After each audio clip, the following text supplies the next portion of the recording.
At my birthday party, my wife announced, "New rules for him starting today." Her friends clapped. Then, I made my own announcement about the end of our marriage, and every woman at the table started apologizing to me. I pulled into the parking lot of our apartment complex around 8:30 in the evening, as always. 43 years old today, another year older, another day at the distribution warehouse behind me. I was not expecting much, but when I opened the front door, I knew immediately that it would not be a quiet evening. The living room was full of women, 7, maybe 8, all sitting around our dining table with glasses of wine and those forced smiles that do not reach the eyes. I recognized most of them. Melissa's friends from her yoga studio and that networking group she joined last year. "Hi," I said, putting down my keys. I did not know we were having company tonight. Melissa stood up, smoothing her dress, the expensive one I had seen on the credit card statement last month. $200 for a birthday dinner at home. "Surprise," she said. But her tone was not festive. It was sharp, theatrical. "We are hosting a little gathering. For your birthday." The women at the table exchanged looks, a few chuckled. I went to the kitchen. I grabbed a Coors Light from the fridge, not my first choice, but it was cold. When I came back, they were all looking at me. Then Melissa said, louder now to make sure everyone heard, "I have been thinking a lot lately about our marriage, about how things need to change." I took a sip of beer. I did not say anything. I just watched. "Starting today, we are putting new rules in place." She pulled out her phone. She even had written notes. "First, you need to start asking for permission before making plans with your friends. I need to know where you are and with whom." One of her friends nodded enthusiastically. "Boundaries are so important." "Second," Melissa continued, "you need to do more around the house. I should not have to ask you to clean or do the laundry. You should just know." I almost laughed. I worked 50 hours a week at the distribution center. She worked 25 hours at a boutique part-time with a flexible schedule. But of course, I was the one not doing my part. "And third," she said, pausing for effect, "you need to contribute more financially. I am tired of feeling like I am carrying this household all by myself." That one got to me. I put the beer on the coffee table. "Contribute more financially?" I repeated. "Yes, we need to be equal partners." The friends were all nodding now. One of them, Kelsey, I think her name was, even started clapping. Then another joined in. Within seconds, they were all clapping as if Melissa had just delivered an inspiring speech. "My husband needed this talk too," one of them said. "Men do not understand unless you are direct." "Exactly," added another. "They need structure, rules, otherwise they do whatever they want." I looked at every face around that table. I studied them. The satisfied expressions, the superiority, the absolute certainty that they were right and I was wrong. Melissa beamed, feeding off their validation. "So," she said, crossing her arms, "what do you think? Can you handle these new expectations?" I took another sip, a longer one this time. Then I put the bottle down and smiled. "I think," I said slowly, "that I have an announcement to make too." The room grew quieter. Melissa's smile faltered slightly. "But first," I continued, standing up, "I need to grab some documents from my office. Give me 5 minutes." I walked down the hallway, hearing the confused whispers behind me. Someone asked Melissa what I was talking about. She said she had no idea, but her voice had lost some of that confidence. In my office, I opened the filing cabinet. Third drawer down. The folder was exactly where I had left it 3 days earlier when I had finally finished putting everything together. Bank statements, credit card bills, screenshots, receipts, all organized, chronological, irrefutable. I had been waiting for the right moment. I did not think it would be tonight, but Melissa had made her choice. She wanted to humiliate me in front of her friends, turn my birthday into some sort of power display. Very well, I could accommodate that. I grabbed the folder and returned to the living room. All eyes turned to me as I sat on the couch, the folder on my lap. "All right," I said, looking directly at Melissa. "Speaking of rules, contribution, and equality, I think everyone here deserves to know the truth." Melissa's face paled. "What are you doing?" she asked. I opened the folder. "I am just making my announcement," I said. As promised, the room was completely silent. Now, no more chuckling, no more knowing looks, just attention. And the truth was going to make things very uncomfortable for everyone at this table. I pulled the first document from the folder, a bank statement from our joint account for 3 months, highlighted in yellow where it mattered. So Melissa mentioned that I need to contribute more financially. I said, looking around the table. Let us break that down for everyone here. I held up the first statement. This is September. My paycheck, $2,100 after taxes, deposited on the 15th. Her paycheck, $740, deposited on the 20th. Melissa stood up. Stop, this is private. You made it public when you announced your rules in front of your friends, I said calmly. Sit down. She did not, but she did not leave either. I continued. The rent for this place is $1,300 a month. I pay it every month. It comes out of my account. I pulled out another statement. Utilities average $200. I pay that too. Car insurance for both vehicles, $180. Me again. Kelsey, the one who had clapped first, was now staring at her wine glass, not so enthusiastic anymore. Groceries, I continued, pulling out credit card statements. I do the grocery shopping every Sunday, $150 to $200 a week. That is my card. I spread the receipts on the coffee table.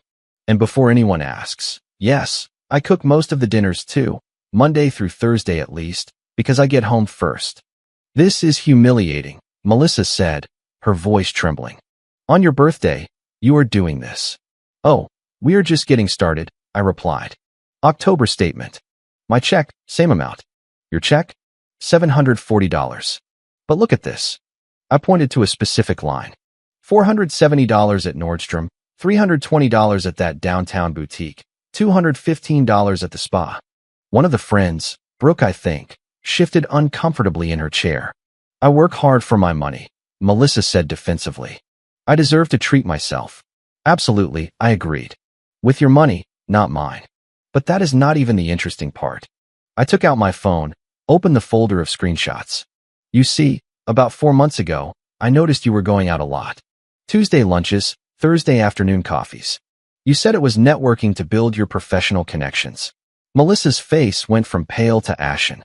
Networking is important, one of her friends offered weakly. It is, I nodded. Except these were not networking meetings. I held up my phone, showing the first screenshot, text messages between Melissa and someone named Jason. Do you want to tell them who Jason is, or should I? You snooped through my phone, she yelled. That is a violation of my privacy. Your phone was open on the kitchen counter, I said. You got a message while you were in the shower. It popped up on the screen. I did not have to snoop for anything. It was right there.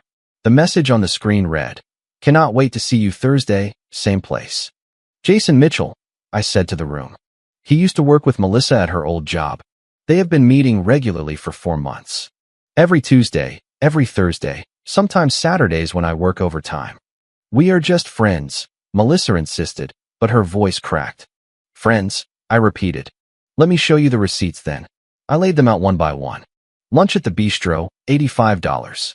Lunch at Copper Table, $92. Drinks at Harvest Bar. I looked up at her. All charged to the credit card that I pay off every month. You were using my money to treat your friend Jason to wine and dinners. The silence in the room was suffocating. One of the friends had her hand over her mouth.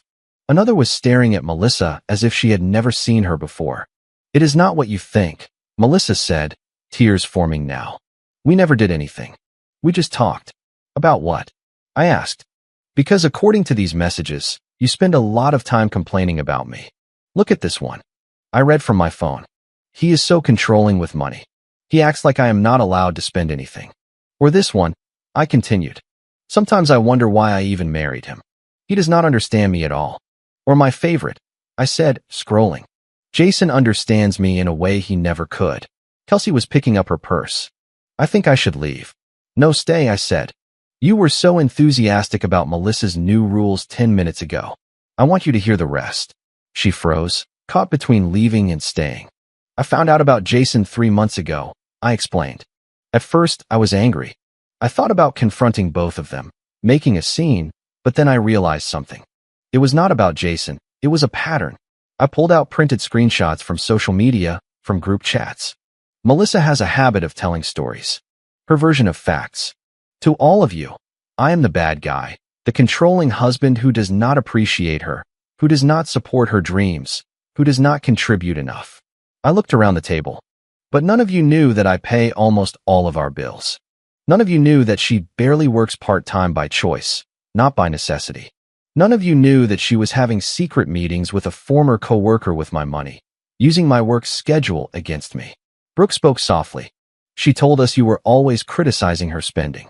I asked her once why she needed a $200 dress when we had a car payment due, I said. That became me being controlling. I suggested we should both contribute equally to groceries. That became me being cheap. That is really unfair, muttered another friend. Melissa was crying now, mascara running. You do not understand the pressure I am under. Trying to build a career. Trying to maintain friendships. Trying to be a good wife. A good wife. I repeated slowly. Let me tell you about being a good spouse. I pulled out the last document. The one I had saved. This, I said, holding it up, is a consultation summary from a family law attorney. I met with him last week. Discussed asset division, the timeline, the process. The room went completely still. What? Whispered Melissa. My announcement, I said, looking directly at her. The one I wanted to make tonight. You wanted new rules for our marriage. Here is mine. There will be no more marriage. You cannot be serious, she said. The papers will be filed Friday morning, I continued. You will be served by a process server by Monday. This apartment is in my name. My uncle's inheritance money helped with the security deposit and initial move-in costs. You will need to find another place to stay within 30 days. One of the friends stood up abruptly. I am sorry. So sorry. We did not know. She never told us any of this. Another joined her. Yeah, this is really unfair. I feel awful for how we treated you tonight. Melissa looked at them desperately. Wait, you are leaving? You were supposed to be my friends. You lied to us, Kelsey said quietly. Worse, we thought we were supporting you through a difficult marriage, but you were just using us to validate treating him like garbage. Brooke walked over to me. I went through something similar with my ex-husband. He did the exact same thing, twisted every story to make me look like the bad guy. I am really sorry we bought into it. One by one, her friends got up, grabbing their coats and purses. Each apologized, some more sincerely than others. Within 5 minutes, the apartment was empty, except for me and Melissa. She stood there, surrounded by wine glasses and the ruins of her performance, crying. You humiliated me, she said. No, I corrected. You humiliated yourself. I only told the truth. We can fix this, she begged. Couples therapy, counseling, whatever you want. I closed the folder and stood up. I do not want to fix it. I want it to end. I went into the spare bedroom, the one I had secretly prepared the week before. My clothes were already in the closet, toiletries in the bathroom. I was ready for this conversation. I just had not expected it to happen at a birthday party. Happy birthday to me, I muttered as I closed the door behind me. Through the wall, I could hear Melissa crying. I felt nothing. The next morning, I woke up to 17 missed calls and 34 text messages, all from Melissa. I did not read them. I did not need to. I knew exactly what they would say. Apologies mixed with accusations, promises mixed with threats. The usual cycle. I got dressed, made coffee, and left for work just like any other Friday. At the warehouse, nobody knew what had happened. That was fine. I was not looking for sympathy or advice. I just wanted to do my job and go home. Around lunchtime, my phone vibrated. Unknown number. I let it go to voicemail, then it vibrated again, same number. The third time, I answered. Is this regarding the Bradley residence? A woman's voice asked. Depends who is asking. This is Aaron from Oakwood Property Management. Your wife called this morning asking to break the lease early. I am calling to confirm. Are both of you planning to vacate the premises? I almost laughed. No, Aaron. The lease is in my name only. She does not have the authority to break it. Silence on the other end. Then, oh, she said it was a joint lease. She says a lot of things, I replied. Check your records. My name, my signature, my deposit. She is not on any paperwork. Understood. Thank you for clarifying. I hung up and sent a message to my lawyer. She is already trying to mess with the apartment. You should probably send that letter today rather than Monday. He replied within minutes. Expediting it. Should be delivered tomorrow. When I got home that evening, Melissa was sitting on the couch, laptop open, tissues scattered around her. She looked up when I walked in. We need to talk, she said. No, we do not. Please, just 5 minutes. I put down my keys, grabbed a water from the fridge. You have 3 minutes. She closed the laptop. I called a marriage counselor, Dr. Sheffield. She has great reviews. She can see us next Wednesday. Not interested. You are not even going to try? Her voice broke. After 7 years, you are not even going to try to save this? 7 years, I repeated. Do you know what I did for 7 years? Worked hard while you figured out your career. Supported your boutique job that pays minimum wage because you said it made you happy, covered the rent, the bills, the groceries, everything because you needed time to find yourself. I took a sip of water. And what did you do? Complain to your friends that I was controlling. Have secret meetings with Jason behind my back, spend money we did not have, and then have the nerve to announce rules for me at my own birthday party. I made mistakes, she admitted. But you are not perfect either. You shut me out emotionally. You never want to talk about feelings because every time I brought up something that bothered me, you turned it into an argument, saying I was attacking you. I said, I mentioned the credit card bill once, and you did not talk to me for 3 days. She looked away. That is not just 3 days of the silent treatment because I asked about a $400 charge. You want to talk about emotional manipulation? Start there. My phone vibrated. Text from Brooke, one of Melissa's friends from the night before. Hi. I know this is weird, but I wanted to reach out. What happened last night is bothering me. Can we talk sometime? I showed the screen to Melissa. Your friend wants to talk to me. Her face turned red. Do not you dare. Dare what? Have a conversation? You do not control who I talk to anymore. She is my friend. Was your friend? I corrected. I am pretty sure that changed when she realized you had been lying to her for months. Melissa stood up, starting to pace. This is insane. You are blowing up our whole life. Why? A few text messages, a few lunches? You think this is about Jason? I shook my head. It is about respect. You do not respect me. You have not for a long time. Maybe you never did. That is not true. Then why did you feel the need to humiliate me in front of your friends? I asked. Why announce your new rules publicly instead of having a private conversation? Because you wanted them to see you put me in my place. You wanted validation. You wanted to feel powerful. She did not answer. She could not. The papers will be delivered tomorrow, I said. My lawyer moved up the timeline. You will have 30 days to find another place to stay. I am not throwing you out on the street, but I am not living like this anymore either. Where am I supposed to go? Not my problem. You have friends, family. Figure it out. She grabbed her phone. I am calling my mother. Good idea. Maybe she can explain to you why lying to your spouse and spending his money on secret meetings is a bad idea. Melissa stormed off into the bedroom, slamming the door behind her. I could hear her voice rising, talking to her mother, crying, probably painting me as the villain again. My phone vibrated again. This time, Kelsey. I owe you an apology, a real one. Can I buy you a coffee tomorrow? I want to explain why we were so quick to believe her side of things. I stared at the message. Part of me wanted to ignore it, cut ties with everyone connected to Melissa, but another part was curious. Why had they been so ready to applaud Melissa's little performance? I replied, tomorrow 11 in the morning. Corner brew on 5th. Thanks. See you tomorrow. The bedroom door opened. Melissa walked out, phone still in hand, eyes puffy. My mom wants to talk to you. Say hello. She wants to help us get through this. I laughed. Really laughed.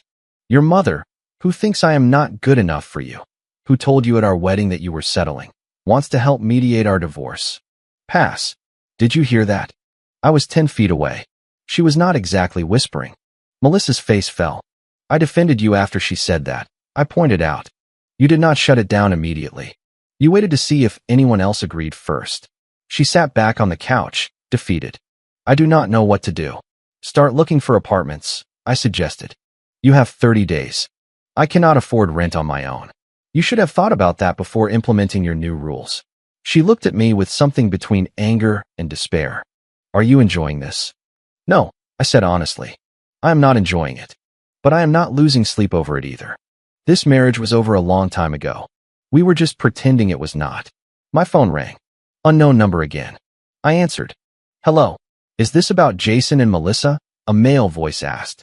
I stepped out onto the balcony, closing the sliding door behind me. Who is this? Jason Mitchell.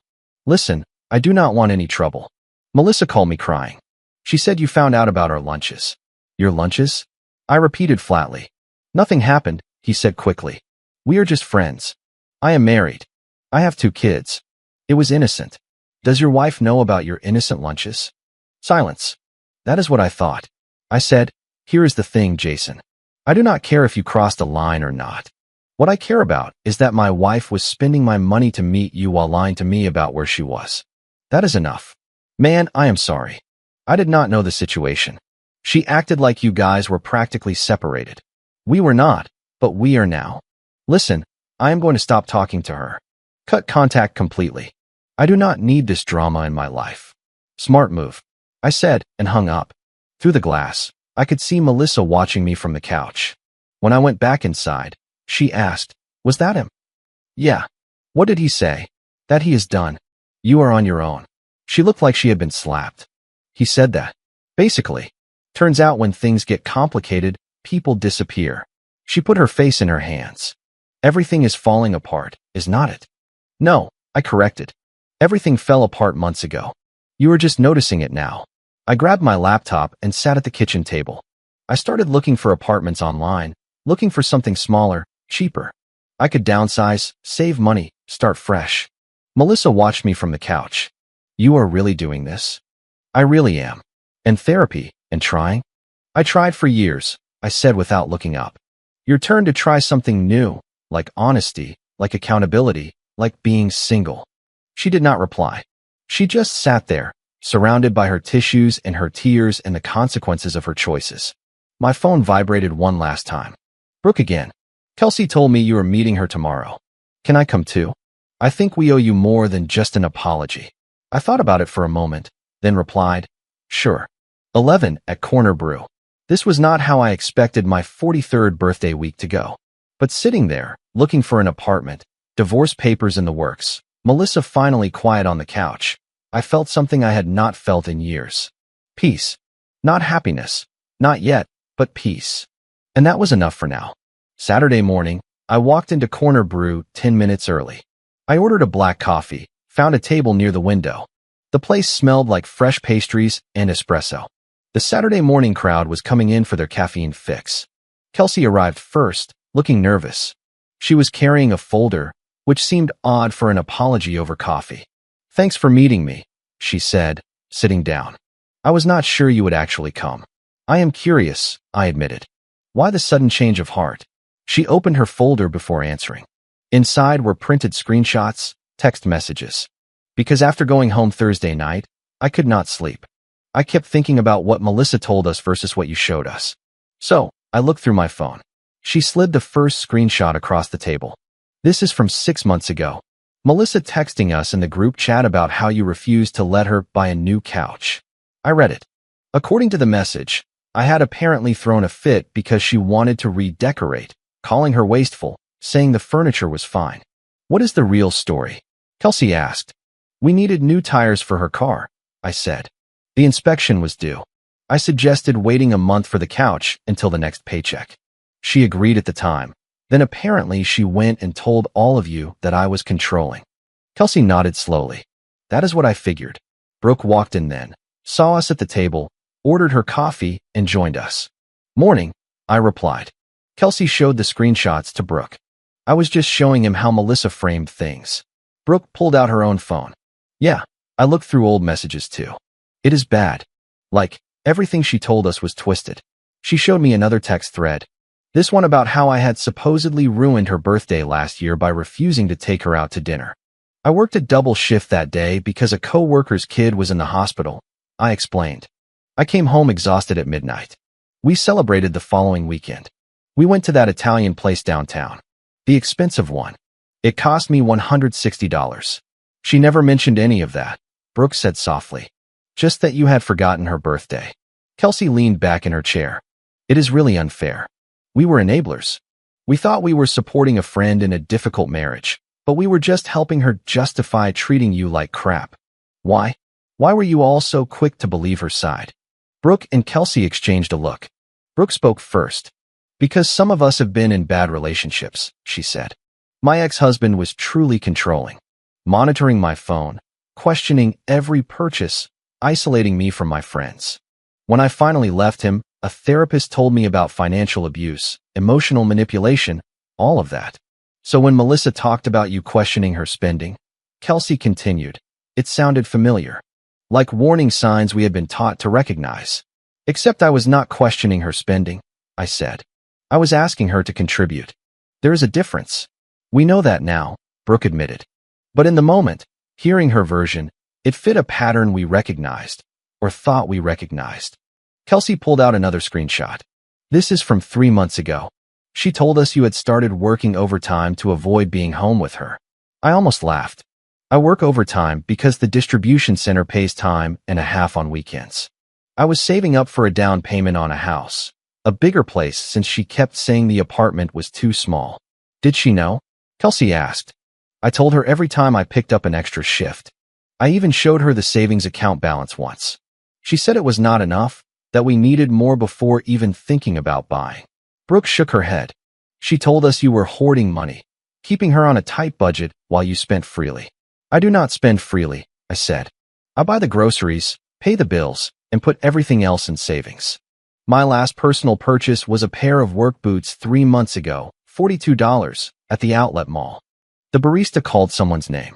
We all sat in silence for a moment as a student grabbed their drink and left. I have to ask something, Kelsey said carefully. The situation with Jason? Do you think they actually crossed a line? Honestly, I do not know, I admitted. Maybe they did, maybe they did not. But here's what I know. She was meeting him regularly, lying about where she was, spending the money I earned on expensive lunches, and texting him about how I did not understand her. That is emotional betrayal at the very least, Brooke said. At the very least, I agreed. And even if nothing else happened, the disrespect was enough. She chose to confide in him instead of talking to me. She chose to trash me to all of you instead of addressing issues directly. She chose to humiliate me at my own birthday party instead of having a private conversation. Kelsey closed her folder.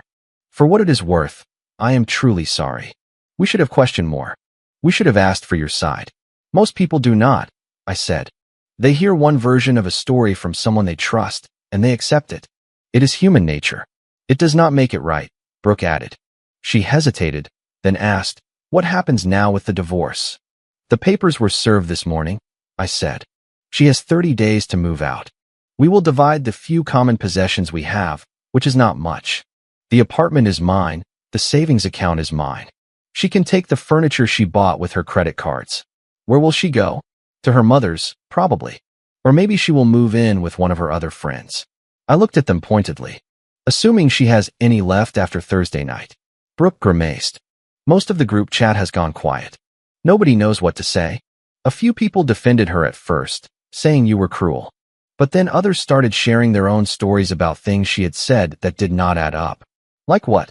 Like how she told someone you refused to let her go back to school, Kelsey said. But you had mentioned to me once that you offered to pay for classes if she wanted to finish her degree. I did offer, I confirmed. She said she would think about it, never brought it up again. Then apparently, it became another example of me being unsupportive. My phone vibrated. Text from my lawyer. Papers delivered. She refused to sign initially, but the process server left them anyway. Legal protocol followed. I showed them the message. She is going to fight this, is not she? Brooke asked. Probably. But there is not much to fight over. No kids, no shared property beyond some furniture, no significant assets. It will be quick and clean. Unless she tries to claim you owe her support, Kelsey suggested. Spousal support, alimony, whatever. She can try, I said. But I have documentation showing she chose to work part-time. I have proof I offered to support her going back to school. I have texts where she turned down full-time job offers because the hours were not convenient. Brooke pulled something up on her phone, showed it to Kelsey. They both looked uncomfortable. What? I asked. Melissa just posted on social media, Brooke said, turning the phone so I could see. The post was vague but pointed. When you give someone everything and they throw it away over a mistake. Feeling devastated. The comments were already rolling in. Friends asking if she was okay, offering support, saying whoever hurt her did not deserve her. She does not mention your name, Kelsey noted. But anyone who knows you both will know who she is talking about. Let her, I said. I am not getting into a social media war. The people who matter know the truth. Everyone else can think what they want. You are not going to defend yourself? Brooke asked. Why would I? The kind of people who judge based on vague social media posts are not people whose opinions matter to me. Kelsey smiled slightly. That is probably the healthiest attitude I have heard in a while. We talked for another 20 minutes. They shared more examples of how Melissa had twisted situations, painting herself as the victim, positioning me as the antagonist in a story she had been writing for years. When we finally stood up to leave, Brooke touched my arm gently. Can I ask you something personal? Sure. Do you feel guilty? At all? I thought about it. Honestly, no. I feel relieved. I feel like I have been carrying a weight for 7 years, and I finally put it down. Good, she said. Because you should not feel guilty. You tried. You more than tried. Kelsey paid for her coffee and left first. Brooke lingered. My ex-husband, she said quietly. The controlling one I mentioned. After I left him, it took me 2 years to trust anyone again. 2 years to believe that not all relationships would be like that. What finally made you trust again? I asked. Meeting someone who respected me, she said simply. Someone who listened, who compromised, who treated me like an equal partner and realized that my ex's behavior was not normal, was not acceptable, was not something I should endure. I hope you find that too, she added. Someone who appreciates what you bring. Thank you, I said. She smiled and left. I sat back down, finished my coffee, and watched the people walking by outside. Couples holding hands, friends laughing, dogs pulling their owners down the sidewalk. My phone vibrated again. Unknown number. For a second, I thought it might be Melissa. It was not. Just a spam call. I blocked it and walked home.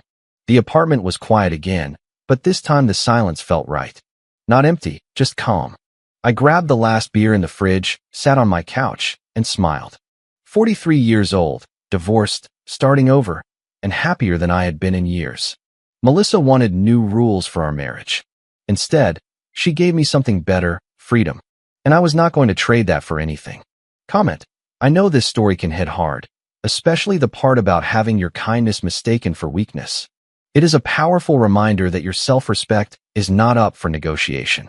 Setting boundaries is not about controlling someone else. It is about protecting your own peace. We cannot control the narrative others create, but we are always responsible for the truth we live by. True kindness must include being kind to yourself, and sometimes that means making the incredibly difficult decision to walk away. Healing does not always begin with a grand event. It often starts with the quiet realization that you simply deserve better. You always have the power to choose calm over chaos, even when someone is trying to pull you into their storm. This was never about winning an argument, but about reclaiming a life. I hope you remember that your peace is always worth protecting, and you are worthy of relationships built on mutual respect. If you like the stories, don't forget to leave a comment and support the channel by subscribing. See you in the upcoming stories.